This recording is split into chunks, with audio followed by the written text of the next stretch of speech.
السلام علیکم، دنیا ویلاگ کے ساتھ میں ہوں انجم فاروق۔ عمران خان اور ان کی جماعت کے خلاف گھیرا تنگ ہو چکا ہے۔ آج کور کمانڈر کانفرنس ہوئی اور اس کا اعلامیہ پی ٹی آئی کے لیے بہت الارمنگ ہے۔ عمران خان پر بغاوت کا مقدمہ درج ہو سکتا ہے اور اس کی سزا 5 سال سے لے کر 14 سال تک ہے۔ کور کمانڈر کانفرنس کا اعلامیہ کے اندر کہا گیا ہے کہ فوجی تنصیبات پر حملہ کرنے والے افراد کو پاکستان آرمی ایکٹ اور آفیشل سیکرٹ ایکٹ کے تحت مقدمات بنائے جائیں گے۔ ناقابل تردید شواہد کی بنیاد پر افواج پاکستان ان حملوں کے منصوبہ سازوں، اکسانے والوں اور ان کی حوصلہ افزائی کرنے والے تمام مجرموں سے بخوبی واقف ہے۔ انہوں نے جو ہے شہداء ہے ان کی بے حرمتی کی ہے اور جو ہے ان کی عمارتوں کو نظر آتش کیا ہے، فوجی تنصیبات کے اندر گھس کے توڑ پھوڑ کی ہے۔ فورم نے واضح کیا ہے کہ کسی بھی ایجنڈے کے تحت فوجی تنصیبات اور ان مقامات پر حملہ کرنے والوں کے خلاف کوئی رعایت نہیں کی جائے گی۔ اب یہ کور کمانڈر کانفرنس ہوئی اور اس کا جو فیصلہ ہے نا، یہ میرے نزدیک عمران خان صاحب کو کے لیے بہت مشکل میں ڈال رہا ہے۔ اس کی وجہ یہ ہے کہ یہ اس کا مقدمہ یہ صرف ان لوگوں کے خلاف نہیں ہے جو انہوں نے توڑ پھوڑ کی ہے، یا ان لیڈرشپ کے خلاف نہیں ہے جنہوں نے بیانات دیے، جنہوں نے کہا چلو جی ایچ کی طرف چلتے ہیں، جنہوں نے کہا کہ چلو جو ہے نا کور کمانڈر ہاؤس جسے جناح ہاؤس بھی کہتے ہیں اس کے اندر گھسنے کے جنہوں نے احکامات جاری کیے۔ یہ بیسیکلی انہوں نے کہا ہے کہ منصوبہ سازوں کے خلاف بھی، اور ان کو ہم بخوبی واقف ہیں۔ ظاہر ہے اس کا سارا اشارہ عمران خان صاحب کی طرف ہے، اور یہ مقدمہ عمران خان صاحب کے اوپر کیوں چلے گا اس کے اندیہ تو آج جو ہے صبح عمران خان صاحب نے خود دے دیا تھا۔ وہ بھی اس چیز سے واقف ہیں کہ ان کے خلاف کوئی فیصلہ ہونے والا ہے۔ انہوں نے آج صبح ٹویٹ کیا اور اس کے اندر کہا کہ منصوبہ اب یہ ہے کہ بشرا بی بی کو زندان میں ڈال کر مجھے اذیت پہنچائی جائے گی اور بغاوت کے کسی قانون کی آڑ لے کر مجھے 10 برس کے لیے قید کر دیا جائے گا۔ اس کے بعد تحریک انصاف کی بچی کچی قیادت اور کارکنان کو بھی پوری طرح جگڑ لیں گے اور آخر میں پاکستان کی سب سے بڑی اور وفاقی جماعت پر پابندی لگا دی جائے گی۔ یہ عمران خان صاحب کو صبح ہی پتہ تھا اور انہوں نے کہا کہ آج یہ فیصلہ ہونا ہے۔ ظاہر ہے وہ پرائم منسٹر ہیں، ان کے جو ہے بہت سارے سورسز ہیں اور ان کو یہ پتہ چل چکا ہے اب عمران خان کے اوپر بھی مقدمہ، کیونکہ یہ عمران خان خود کہہ رہے ہیں۔ جو پریس ریلیز ہے اس کے اندر عمران خان کا نام نہیں ہے، ان کے اندر منصوبہ سازوں کا ہے اور جنہوں نے توڑ پھوڑ کی ہے، یا ان لوگوں کے جو پی ٹی آئی کے رہنما جو اشتعال دلا رہے تھے، تو ان کے خلاف آفیشل سیکرٹ ایکٹ اور جو آرمی ایکٹ ہے نا اس کے تحت مقدمہ بنایا جائے گا۔ آرمی ایکٹ جو ہے نا 1952 کا ہے، اس کی جو سیکشن 2 ہے اس کی سب کلاس جو ہے نا D2، اس کے اندر لکھا ہوا ہے کہ جو لوگ بھی آرمی کے اوپر حملہ کریں گے یا ہتھیار اٹھائیں گے، ایجنسیز کے اوپر حملہ کریں گے، سیور اور ملٹری تنصیبات کے اوپر حملہ کریں گے، یا شہر کے اندر ملک کے اندر خوف و ہراس پھیلائیں گے، ایسا جرم کریں گے جس سے انتشار پھیلے ملک کے اندر، ایسے لوگوں کی جو مدد کریں گے ان کو بھی اور جو ان کو اکسائیں گے بھی ان کو بھی جو آرمی ایکٹ ہے نا 1952 کا، اس کے تحت جو ہے نا اس کو ٹرائی کیا جا سکتا ہے۔ یہ صرف آفیسرز کے لیے کہ عام لوگوں کو بھی کیا جا سکتا ہے، پولیٹیشین کو بھی کیا جا سکتا ہے۔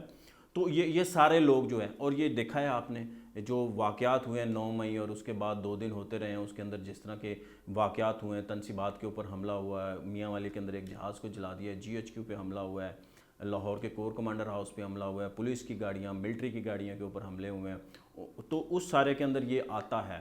اب یہ پی ٹی آئی کی لیڈرشپ، عمران خان اور جو لوگ یہ سارے ملوث تھے، سینکڑوں لوگ ملوث ہیں اس کے اندر، اور ان سب کی جو ہے نا آہستہ آہستہ آئیڈینٹیفائی کیا جا رہا ہے، ان کو گرفتار کیا جا رہا ہے۔ اس سب لوگوں کو جو آرمی نے فیصلہ کیا ہے کہ آرمی ایکٹ کے تحت ٹرائی ہوگا اور آفیشل سیکرٹ ایکٹ کے تحت بھی ہوگا جو 1935 کا ہے۔ اس کے اندر بھی کہا گیا ہے کہ جو سرکاری عمارتیں ہیں، حساس عمارتیں ہیں، ممنوع عمارتیں ہیں جہاں پہ آپ ویسے نہیں جا سکتے، وہاں پہ آپ کو پرمیشن لے کے جانی ہوتی ہے، ان کے اندر جو ہے آرمی اور پولیس کے کاموں میں جو لوگ مداخلت کرتے ہیں ان کو بھی اس کے آفیشل سیکرٹ ایکٹ کے تحت جو ہے نا ٹرائی کیا کہ آپ کو پتہ ہے ممنوع عمارتوں پہ بھی حملے ہوئے ہیں، سرکاری عمارتوں پہ بھی ہوئے ہیں، حساس عمارتوں کے اندر بھی حملے ہوئے ہیں 9 مئی کو، 10 مئی کو۔ یہ سارے لوگ اس آفیشل سیکرٹ ایکٹ کے تحت بھی ہوں گے، اور اس کے اندر بھی سزا جو ہے آرمی ایکٹ میں 5 سے 14 سال ہے اور آفیشل سیکرٹ ایکٹ کے اندر بھی 14 سال تک کی تنصیبات ہیں۔ اور یہ جو آئی ایس پی آر کا اعلامیہ آیا نا، یہ کھل کے اب واضح ہو گیا ہے کہ اب وہ اس ملک کے اندر کیا ہونے جا رہا ہے، آگے پی ٹی آئی کے ساتھ کیا ہوگا، عمران خان صاحب کے ساتھ کیا ہوگا، کیونکہ یہ چیزیں سپیئر نہیں کی جا سکتی۔ اگر ایسا نہیں ہو سکتا کہ کوئی پولیٹیشین اگر گرفتار ہو جائے تو آپ پورے ملک کے اندر آگ لگا دیں، جلاؤ گھراؤ کریں، آپ گاڑیوں کو، عام لوگوں کی گاڑیوں کے اوپر نقصان پہنچایا، عام لوگوں کی بلڈنگز کے اوپر نقصان پہنچایا، پلازوں کے اوپر نقصان پہنچایا، آپ نے سرکاری املاک لوگوں کے بیچارے جو موٹر سائیکلوں پہ جاتے ہیں ان کا کیا قصور تھا, بیچارے نے پتہ نہیں کس طرح موٹر سائیکل لی اس کو جلا دیا. آپ نے جو آپ کا آئین کا کانسٹیٹیوشن کا جو آرٹیکل 15 ہے اس کی بھی خلاف ورزی کی, آپ نے رستے بند کیا. آپ بند نہیں کر سکتے نقل و حمل کو لوگوں کی, آپ نے اس کو بھی رکھا. پورا شہر جو بڑے بڑے شہر تھے وہ بالکل ہی بند ہوئے تھے. لاہور میں تو بہت ہی برے حال تھے, پشاور کے اندر بہت برے حال تھے, اسلام آباد میں, پنڈی میں, یہ سارا معاملہ اسی طرح ہی ہوتا. اب عمران خان صاحب نے ایک اور کہا ہے, انہوں نے کہا ہے کہ جناب پی ٹی آئی کے اوپر جو ہے نا سب سے بڑی جماعت ہے جو ہے اس کے اوپر بھی پابندی لگا دیں گے. اب وہ پابندی اب پتہ نہیں اب خان صاحب کو کیسے پتہ چل جاتا ہے. جو الیکشن ایکٹ 2017 ہے اس کی جو شق ہے 212, اگر اس کے تحت بھی حکومت پروسیڈ کرتی ہے تو پھر کیا ہوگا, پہلے حکومت کو ڈکلیریشن دینا پڑے گا اور اس کے بعد جو ہے نا سپریم کورٹ کے اندر جائیں گے. تو سپریم کورٹ نے ایکچولی فیصلہ کرنا ہے کہ یہ آیا اس کی جماعت کے اوپر پابندی لگنی ہے یا نہیں لگنی. وہاں پہ آپ کو پتہ ہے بندیال صاحب ہیں اور بڑے مایہ ناز جج ہیں, دیکھیں وہ کیا فیصلہ کرتے ہیں. مجھے نہیں لگتا کہ جب تک بندیال صاحب ہیں کہ پی ٹی آئی پہ پابندی لگ سکتی ہے ان کو ان شواہد کی بنا پہ. دیکھیں اب گورنمنٹ کیا کرتی ہے. یہ آئین کا جو آرٹیکل 17 ہے فریڈم آف ایسوسیشن, اس کلاز کے تحت بھی جو ہے نا پابندی لگ سکتی ہے, مگر اگین وہ بھی سپریم کورٹ کے جانا, اور کوئی رستہ نہیں ہے کسی جماعت وزارت داخلہ خود سے نہیں کر سکتی. ٹھیک ہے, اس لیے عمران خان صاحب آپ حوصلہ رکھیں, یہ سب عدلیہ کے پاس ہے, معاملہ جائے گا. حکومت خود نہیں کر سکتی, آپ کی جماعت پہ پابندی نہیں لگ سکتی. مگر ہاں یہ بہت خطرناک ہے جو آپ کے خلاف جو ہے نا بغاوت کا مقدمہ بننا جا رہا ہے, آپ کی جماعت کے اور آپ کے ورکرز کے خلاف بننا جا رہا ہے. آپ لوگوں نے تو کہا ہے کہ جناب ایک طرف آپ کہتے ہیں کہ جناب یہ ہمارے لوگ نہیں تھے, دوسری طرف آپ ڈیفینڈ کرتے ہیں ان لوگوں کو. یہ دوغلا پن, یہ دوہرا رویہ یہ چل نہیں سکتا. تو یہ بڑی ایک الارمنگ سچویشن ہے. اس سے پہلے ایسا نہیں ہے کہ مشاورت کے اوپر یا پلاننگ کے اوپر جو ہے نا, اس سے پہلے جو ذوالفقار علی بھٹو تھے ان کو جس کیس کے اندر پھانسی دی گئی وہ انہوں نے خود تھوڑی کیا تھا. ان کے اوپر بھی الزام تھا کہ انہوں نے پلاننگ کیا, مشاورت کیا, یہ اس کا حصہ تھے, تو اس کو ٹرائی کیا اور جو ہے نا ان کو سزا دے دی گئی.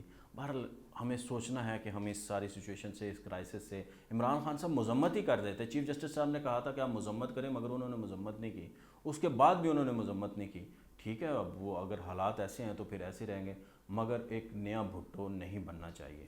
جو ہماری کور کمانڈر کانفرنس ہے اس کا اعلامیہ ہے, اس کی جو آخری لائنیں ہیں نا وہ بڑی ضروری ہیں, وہ ہمارے پولیٹیشین کو بچنا بہت ضروری ہے. فورم نے موجودہ غیر مستحکم سیاسی صورتحال میں قومی سطح پر تمام سٹیک ہولڈر کے اتفاق رائے کی ضرورت پر زور دیا ہے تاکہ عوام کے اعتماد, معاشی ترقی اور جمہوری نظام کو دوام بخشا جا سکے. یہ وہ لائن ہے جسے ہمارے پولیٹیشنز کو, ہماری حکومت کو, سب کو سوچنا ہوگا. یہ جو طبل جنگ انہوں نے سپریم کورٹ کے خلاف بجایا ہے, آج وہاں پہ جس طرح کی تقریریں ہوئی ہیں, مولانا فضل الرحمان نے کی ہیں, مریم نواز نے کی ہیں. مریم نواز نے تو استعفے کا مطالبہ کر دیا چیف جسٹس صاحب کے اور کہا ہے مراد دیں, آپ جائیں تو الیکشن ہوں گے, آپ کے فری اینڈ فیئر نہیں ہو سکتے. یہ الزامات کا ٹائم نہیں ہے, یہ پاکستان کو سنبھالنے کا ٹائم ہے. پاکستان بگڑ رہا ہے, انتشار بڑھ رہا ہے, سڑکوں کے اوپر جو انتشار ہے وہ گھر گھر کے اندر جا رہا ہے. خدا رہا اس چیز کو سمجھے. معیشت ہماری ایسی نہیں ہے کہ ہم اس انتشار کا سامنا کر سکیں. یہ آپ کو سوچنا ہوگا, اور کور کمانڈر کانفرنس کا جو اعلامیہ ہے اس کی آخری لائنوں کو بار بار پڑھیں, شاید کوئی عقل آئے, کوئی سمجھ آئے. مجھے دیجیے اجازت, اللہ حافظ.